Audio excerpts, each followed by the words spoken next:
प्रभु प्रणाम जोरी जुग पाणी। तुलसीदास कहते हैं कि पूरे ब्रह्मांड को मैं राममय जानकर मैं प्रणाम करता हूं। तो वहां छुआछूत कहां है?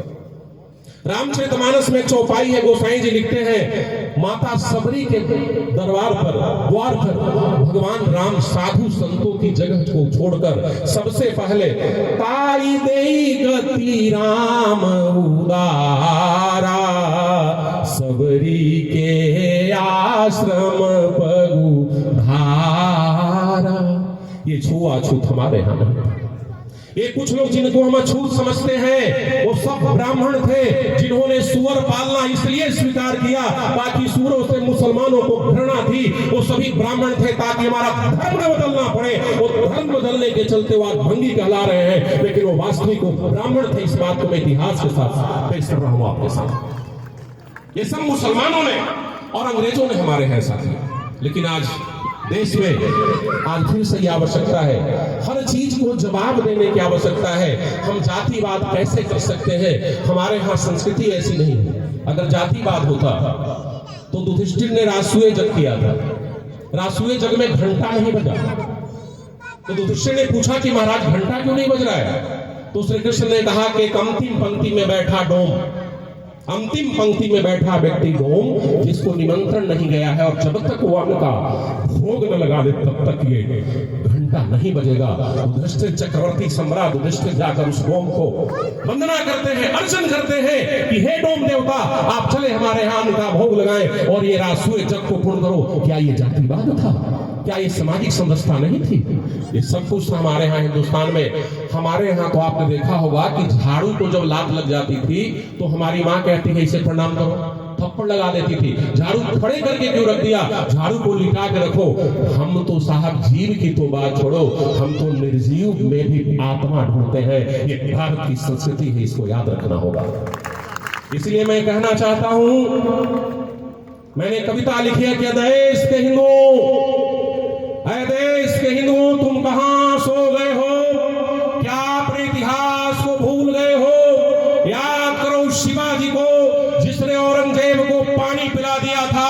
याद करो उस पृथ्वीराज चौहान को जिसने मोहम्मद गौरी को 16 बार हरा दिया था। विश्व विजेता सिकंदर जब भारत में आया था, चंद्रगुप्त मौर्य ने उसे अपने पैरों तले कुचल डाला था। लंका में रावण के अहम का परचम जब फहराया था, हनुमान ने आग लगाकर उसको सबक सिखाया था। इतिहास तुम्हें पुकार रहा है, कुछ करने को ललकार रहा है। भारत माँ की संस्कृति पर हो रहा प्रहार है, उनको सबक सिखाओ। यही भारत माँ की पुकार है, यही भारत माँ की पुकार है, यही भारत माँ की पुकार। इसलिए बंधुओं, आप सभी से ये नम्र निवेदन है कि हिंदुस्तान की संस्कृति को, कल्चर को, और हमने तो भारत सरकार को एक खत लिखा है कि ये जो लॉर्ड मेकाले की जो दस्तावेज है, वहां एक हंसाड़ है उसका, संसद का, पार्लियामेंट का एक प्रेस विभाग, वो जो भी वहां बहस होता है वो नोट छप जाता है और छपी हुई है किताब। भारत सरकार को चाहिए कि वो किताब ला करके हिंदुस्तान के तमाम स्कूलों में एक अलग सब्जेक्ट के रूप में लगा दिया जाए, ताकि हमारे बच्चे के अंदर वो गौरव जाग सके, वो जान सके कि हम हिंदुस्तान के नागरिक हैं। हमारे देश में बहुत कुछ था और हमारे देश में बहुत कुछ नहीं था तो इतने बड़े बड़े मंदिर कैसे बने हुए हैं?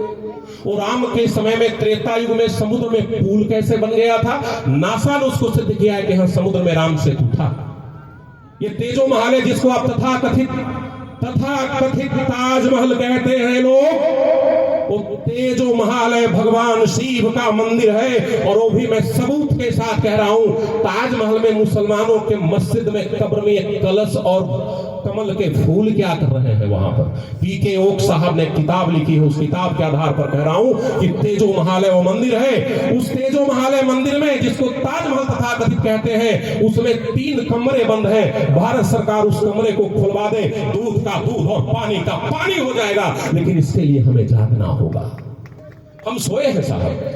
काशी विश्वनाथ में जो भगवान शिव का लिंग है, 12 ज्योतिर्लिंग में से एक है, वहां पर मुसलमान वजू करता है, मूत होता है, लेकिन फिर भी आप जागते नहीं हुआ।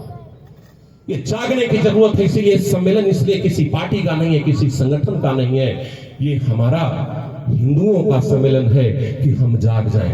राम मंदिर के लिए अयोध्या में राम जन्मे कि नहीं जन्मे, 500 साल तक मुकदमा लड़ना पड़ता है। इसलिए इसको बंद होना चाहिए, अब ये दूर होना चाहिए। आप जाग जाओ और इसी में जाग करके हम अखंड भारत का निर्माण करेंगे। देश की पार्लियामेंट में आपके सहयोग से अखंड भारत का नक्शा लगा हुआ है। वो दिन दूर नहीं जब अखंड भारत होगा। जय श्री राम, जय श्री राम, जय जय श्री राम।